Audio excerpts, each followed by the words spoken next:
I first came to LSU in '73, and from Thibodaux, Louisiana, and I met the Tabs and Donald and came to this church chapel on campus when I was a student at LSU.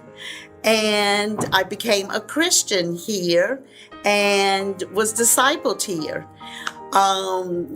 In Donald's true fashion, I consider him a great evangelist because he always told the gospel. It was always his true statement that he was going to have the gospel message.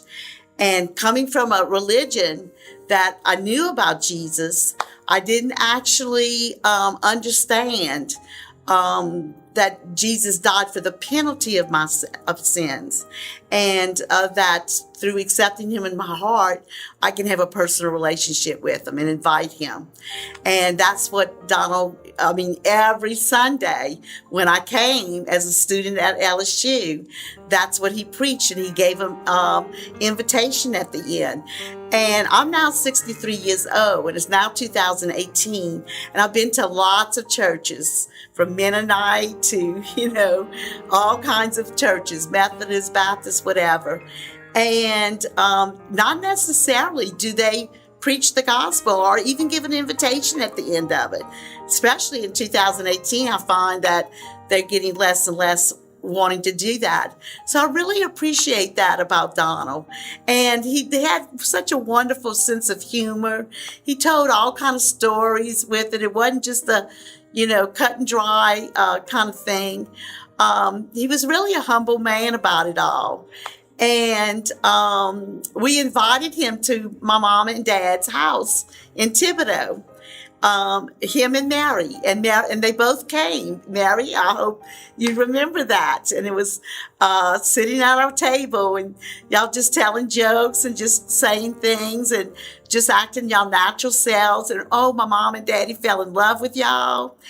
And of course, I also found my husband here at the chapel on campus, and David Reece, and we got married under Donald.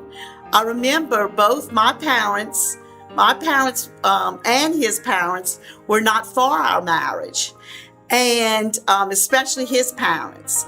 And because I was from a Catholic background, and they were thinking that I was always a Catholic, always a Catholic. Well, we went to see Don about it, and we're sitting in his office, and he goes, David, are you ready to leave your mother and father and cleave to your wife? Yes, sir. Well, okay. Then, and y'all are both Christians. I've been knowing y'all. Y'all are active in the church, active in Campus Crusade for Christ. He said, so I don't see any problem with it.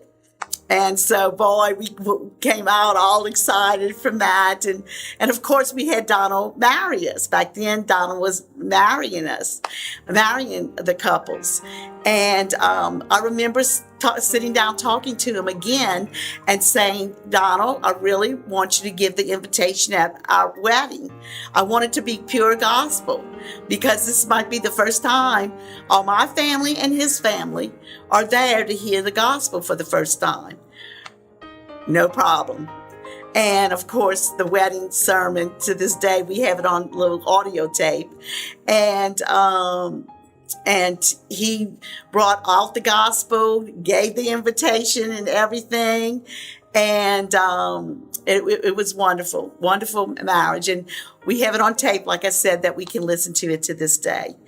And we got discipled here. We had our first Bible study here. We had a couples Bible study with 12 other couples.